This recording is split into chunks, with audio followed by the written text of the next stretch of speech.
Hello. Hello. This is great.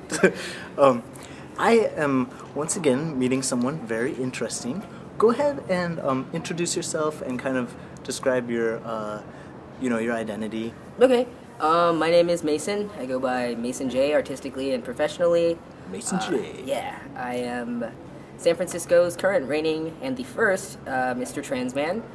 I'm 26. I was born and raised in the Western Addition. I identify as queer, genderqueer, disabled, mixed race, everything, LMNOP, XYZ. Yeah. So, one thing that's different about your journey is that it's been a lot slower, kind of careful, or... Yeah, I was really adamant about kind of, taking my time. I came across you because there were no people on the tubes of the U that were not just rushing through things. Right, rushing through transition. Yeah, so that, rushing. And then that's the hormone transition that we're talking about. Yeah, a hormonal transition or a surgical transition. Just the medical aspects were just so accelerated, or at least to me, they seemed accelerated. And I was like, I need more time for this. Yeah, Like, this is overwhelming. This is going to be possibly for the rest of my life. Do I want to do this? So you took years to prepare. Yeah, and then I did. I came out over a year before I started. I came out to myself though as at like 20 or 21. And then I kind of developed some substance abuse problems around that. I started drinking because I was like, there's no way I could ever do this. Like, this isn't for me, because the only examples I had of trans men were very straight acting, masculine. These like ultra men. Yeah, like these, I call them like alpha men, like alpha self-made men. And I was like, well, if that's what a trans guy is. Like, I am not that. So I was like, like, I'm just gonna be a drunk idiot. And so then that got old real quick. Yeah. And so I decided that I wanted to transition without the help of hormones. And so then I did that for about a year, 13, 14 months. And then at that point, it wasn't even necessarily for myself. This is one of the weird things about it, is people say you should always make your decisions based on yourself. But I just wanted to explore how other people could see me. Because I've always seen myself the way I look right now. Like, every time I've looked in the mirror, I've seen different parts peel away, but I always saw me as me, and I was like, what can I do to make other people see me as me? And the first thing that popped in my head was, tea, and then it was like, okay, I'll start on a low dose, and then, my doctor almost tried to bully me into upping my dose, and I was like, why?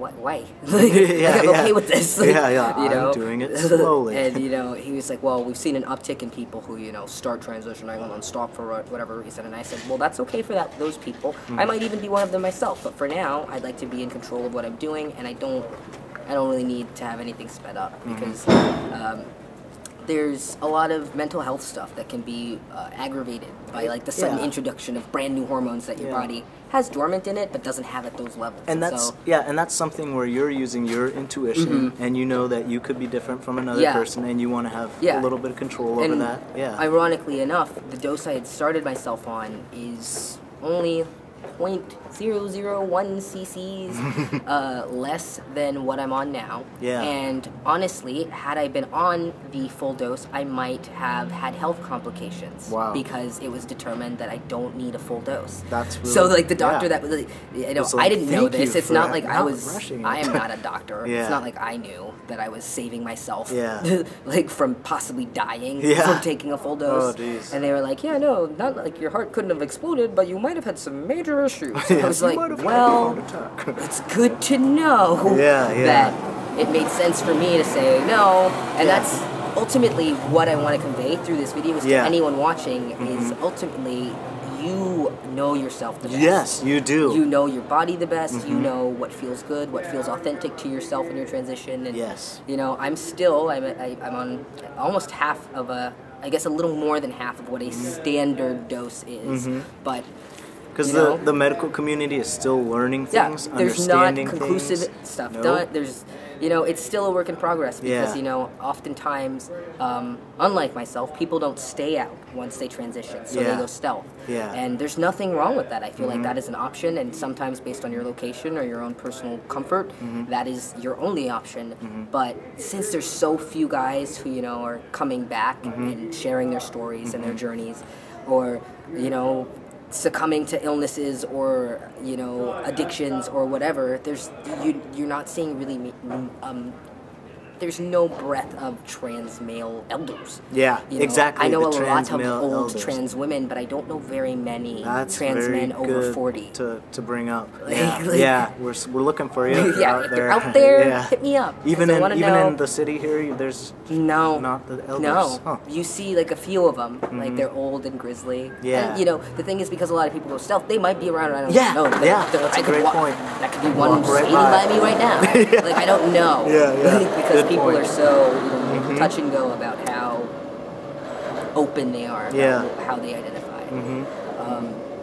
So, yeah. So many good points. Yeah. I can see your mind is like, I have more to say.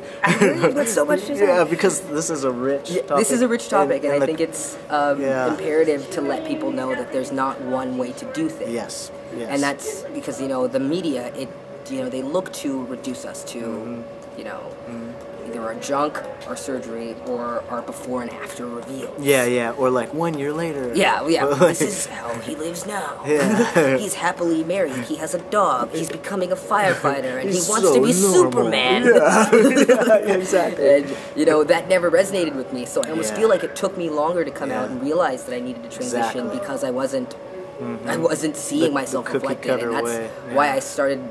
That's why I started blogging actually on YouTube, because I good. was like, okay, there's other people. Before that, I had like a whiny complaint blog. Yeah. But then I was like, no, I'm gonna make this transitional. Totally. And it's funny because that was at a time when it wasn't. Everyone was doing it. Now it's like the joke is the second you come Yeah. out, like, when are you gonna have a YouTube channel? Exactly.